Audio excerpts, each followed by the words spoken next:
Fox Business Alert, the World Health Organization raising its coronavirus threat assessment now to very high. This is the highest level of assessment that they give out.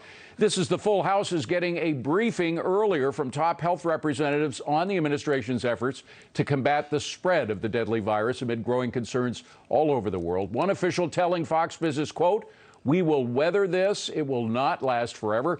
Tennessee Congressman and ER physician Mark Green was in that briefing today. Congressman, great to have you here. You have a unique perspective as an ER doctor as to what exactly these ERs, these emergency rooms all over the country are having to expect. You have to expect the worst if you're in ER, no matter what kind of an ER facility it is. Are they getting what they need from the federal government and state governments to help them in preparing? Yeah, absolutely, David. Thanks for having me on the show. You know, our emergency departments from really 9/11 have done disaster preparedness drills. I think they're required to do them every year for their accreditation. So these hospitals are really prepared for this kind of stuff. And in fact, most of the people who get treated for coronavirus or COVID-19, they're going to be treated at home. 80% of the patients who get this, it's going to be mild to moderate disease. The folks who wind up in the hospitals and the ERs, it's going to be about around 20 to less than 20%. So they're ready. They practice this stuff all the time. These ER doctors in our nation and nurses are the best in the world. They're going to take good care of us. Congressman, when the public and investors hear the number of deaths increasing, the number of new cases increasing, you know, when they hear stuff like that and they don't get anything else in terms of, you know what, with the number of cases that were announced and are growing, the good news in terms of the number of people that are actually surviving it without a vaccination, without, other anecdotes and so forth, right? Antidotes, rather. So the thing is, wouldn't it be prudent from a risk assessment perspective to give out that information in terms of how well the patients are doing, not just here on our soil, but abroad? Yeah, I think that information is very important to understand what we call the mortality rate or the fatality rate from the illness. If you're greater than 80 years old, the mortality rate in China, at least from the study that was done in the Journal of American Medical Association, it's 15%. No children less than 9 years old have died from the disease. Zero. Out of all the tens of thousands, no children have died. So this is a disease of the elderly and those who are sick. If you have diabetes, your risk of dying is 7%.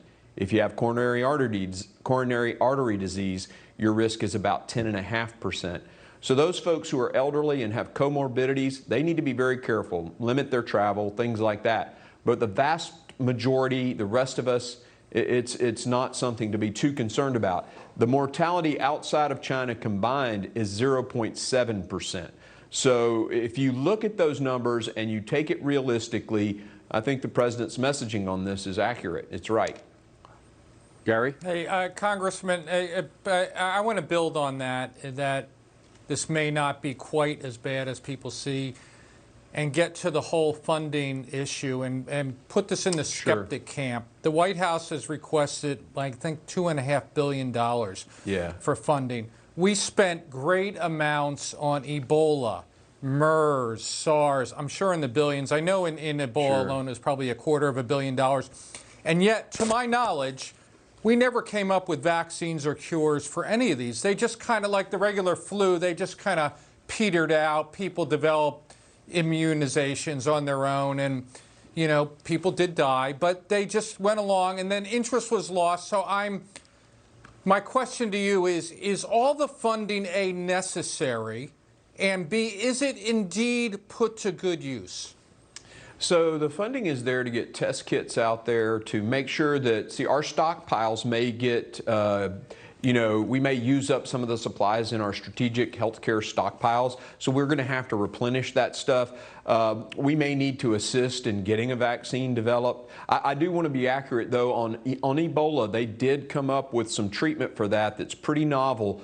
The MERS is still considered technically uncontained, and SARS is considered by the World Health Organization contained. So there is some need for the money. Now, they're going to criticize the president no matter what he does. I mean, the New York Times is calling this thing the Trump virus. So the left has lost their minds, and everything's Trump's fault. But we do need some money, and we do need to get it going fast to get those test kits out there. Hi, Congressman, member of the loony left here. Thank you so much for joining the program. I always enjoy talking with the loony left.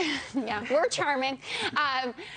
It's really great to have you, especially because of your background, and I would like to hear from more doctors. Frankly, I would be happy if I only heard from doctors until this thing is Gavin contained. Newsom should take that advice. Well, there are plenty of Republicans that are not doctors that are out there talking as well. My question is about the vaccine and our hope for having one. Dr. Fauci from the NIH said it could be up to a year. We heard in New York, actually, that there have been some false starts in getting the vaccine ready, that the testing kits actually aren't decent. But then we have Israel saying that they're going to have a vaccine within weeks. Do you have any perspective on why it might be that our neighbors and our friends over there in Israel could be moving so much faster on this, and when you think that we could possibly have a vaccine? Sure. I think the stage one, you're going to see the stage one test, which is a smaller group of patients, probably in the next 2 to 3 months. Okay. And then there will be a larger trial that typically takes about 8 months, because you want to know about the side effects and all of that stuff. So this is a great disease to treat with vaccines, because the way it strikes the elder, it's very much like flu. So we should come up with a vaccine, but we want to make sure that we come up with the right vaccine and a safe vaccine. We got to leave it at that. Thank you so much for being here. We'll be right back.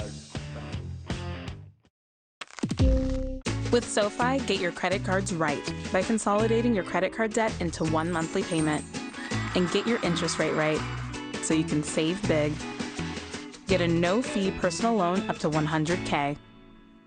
You wouldn't accept an incomplete job from anyone else. Why accept it from your allergy pills? Flonase relieves your worst symptoms, including nasal congestion, which most pills don't. Flonase helps block 6 key inflammatory substances. Most pills only block 1. Flonase.